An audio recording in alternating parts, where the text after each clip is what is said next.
வணக்கம் ஃப்ரெண்ட்ஸ், இது சூரியன் டைம். இப்போ தான் ஃபர்ஸ்ட் டைம் சூரியன் டைம் பார்க்கணும், மறக்காம சப்ஸ்கிரைப் பண்ணிக்கோ. தொடர்ந்து சூரியன் டைம் ஃபாலோ பண்ணிட்டே இருங்க. மறக்காம பெல் ஐக்கனை கிளிக் பண்ணிக்கோ. அப்போ தான் நான் போட போகிற புது புது வீடியோஸ் உங்களுக்கு நோட்டிஃபிகேஷன் கிடைச்சிட்டே இருக்கும். இப்போ குறித்து பார்க்க போறோம்னா, ஏற்கனவே வந்து தேர்தல் வாக்குறுதிகள் சம்பந்தமாக வந்து பார்த்தீங்கன்னா 22 கோரிக்கைகள் வந்து மாண்புமிகு முதல்வர் காமிச்சோம். இப்போ இன்னும் 8 கோரிக்கைகள் அனுப்புகிறோம். மொத்தம் 30 கோரிக்கைகள்.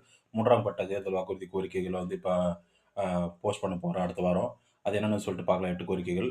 முதல்ல வந்து பார்த்தீங்கன்னா பிஎஸ்டிஎம் சான்றிதழ் வந்து ஆஃப்லைன்லேருந்து மேனுவலாக வந்து ஆன்லைனில் கொண்டு வந்தாங்க. அதே போல் வந்து போனஃபைட் சர்டிஃபிகேட்டும் வந்து ஆன்லைனில் கொண்டு வரணும். அது வந்து மேனுவலாக இருக்கிறதுனால பெற்றோர்கள், மாணவர்கள் ரொம்ப அலைச்சலாக இருக்குது அப்படின்னு சொல்லிட்டு ஆன்லைனில் கேட்டிருக்கோம். அது முதல் கோரிக்கை. 2வது கோரிக்கை பார்த்தீங்கன்னா, பாஸ்போர்ட் ரினியூவலில் வந்து லைஃப் டைம் கொண்டு வரதுக்கு வந்து மத்திய அரசுக்கு கோரிக்கை கொடுத்து அழுத்த வைக்கணும் அப்படின்னு சொல்லிட்டு 2வது கோரிக்கை. 3வது கோரிக்கை வந்து பார்த்தீங்கன்னா, ஏன்னா பாஸ்போர்ட் ரினியூவல் பண்ணுறதுக்கு வந்து ரொம்ப அலைச்சலாக வெளிநாட்டில் இருக்கிறவங்க எல்லாம் வந்து இந்தியாவுக்கு வந்து போகிறதுக்கு இருக்குது. நிறைய அது நிறைய நாடுகளில் வந்து பாஸ்போர்ட் இல்லாமலே கூட போக முடியும் அப்படின்றது வந்து குறிப்பிடத்தக்கது. இப்போ வந்து 3வது வந்து பார்த்தீங்கன்னா, ஒன் நேஷன் ஒன் பர்மிட் அது வந்து கொண்டு வரதுக்கு மத்திய அரசு அழுத்தம் கொடுக்கணும். ஏன்னா பார்த்தீங்கன்னா, ஒன் நேஷன் ஒன் பர்மிட் இருந்தால் வந்து ஆல் இந்தியா பர்மிட் மூலமாக வந்து லாரிகள் வந்து பேருந்துகள், அப்புறம் வந்துட்டு டூ வீலர் எல்லாமே வந்து இந்தியா முழுதும் பயணிச்சுக்கலாம். ஆல் இந்தியா பர்மிட் கொடுத்தா. இப்போ வந்து 3லேருந்து 4 ஸ்டேட்டுக்கு மட்டும்தான் பர்மிட் கொடுக்குறாங்க. ஆல் இந்தியா பர்மிட் கொடுக்குறதில்ல அப்படின்றது குறிப்பிடத்தக்கது.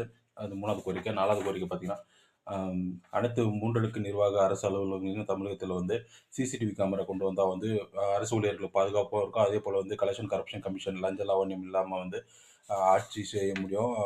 அதிகாரிகள் வந்து சர்வீஸ் பண்ண முடியும். அதனால வந்து அனைத்து 3 அடுக்கு நிர்வாக அலுவலகங்களிலும் அரசு அலுவலகங்களிலும் வந்து சிசிடிவி கேமரா கேட்டிருக்கோம். அது 4வது. 5வது பார்த்தீங்கன்னா, பொது இடங்களில் வந்து 3 குரங்கு பொம்மைகள் வைக்கணும். மகாத்மா காந்தி கொண்டு வந்த தீயதை பார்க்காதே, தீயதை பேசாதே, தீயதை கேட்காதே என்ற 3 குரங்கு பொம்மைகள் வைக்கிறதுக்கு கோரிக்கை வைக்கிறோம். அதே போல் வந்து 6வது கோரிக்கை பார்த்தீங்கன்னா, இந்து சமய நலத்துறை கட்டுப்பாட்டில் உள்ள கோயில்களுக்கு வந்து மாதம் ஒரு முறை வந்து 5,000 அன்னதானத்துக்கு மட்டுமே மாதம் 5,000 தரணும்னு சொல்லி கேட்டிருக்கோம். 6வது கோரிக்கை. 7வது கோரிக்கை பார்த்தீங்கன்னா, குறிஞ்சி, முல்லை, மருதம், நெய்தல், பாலை ஆகிய 5 நிலங்களுக்கும் வந்து பட்டா வாங்குறது வந்து ஆன்லைனில் கொண்டு வரணும் அப்படின்னு சொல்லி கோரிக்கை கொடுத்துருக்கோம். ஏன்னா வந்து 5 வகையான நிலங்கள் இருக்குது. அது வந்து மேனுவலாக தான் பட்டா வாங்குற மாதிரி இருக்குது. அது ஆன்லைனில் கொண்டு வந்தால் பொதுமக்களுக்கு ரொம்ப அலைச்சல் குறையும். அதனால் வந்து ஆன்லைனில் கேட்டிருக்கோம். அது 7வது.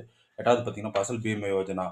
அதில் வந்து பார்த்தீங்கன்னா, டைப் வந்து ப்ரைவேட் கம்பெனி கூட டைப் பண்ணும்போது வந்து பார்த்தீங்கன்னா, ப்ரீமியம் பே பண்ணி கூட கிளைம் வராமல் போகுது. அதனால் வந்து எப்பவுமே ஜென்ரல் இன்சூரன்ஸ் கம்பெனி இருக்குது.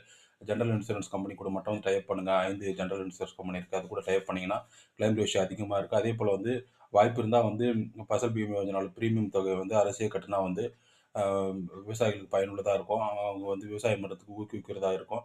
இந்த 8 கோரிக்கை கடிதங்களை வந்து மாண்புமிகு முதல்வருக்கு அனுப்புகிறோம். இது வந்து 30 தேர்தல் வாக்குறுதி கோரிக்கைகள். இதோட முடிச்சுக்கலாம். தொடர்ந்து சூரியன் டைமை ஃபாலோ பண்ணிட்டே இருங்க. சூரியகுமார், சூரியன் டைம். தேங்க்யூ.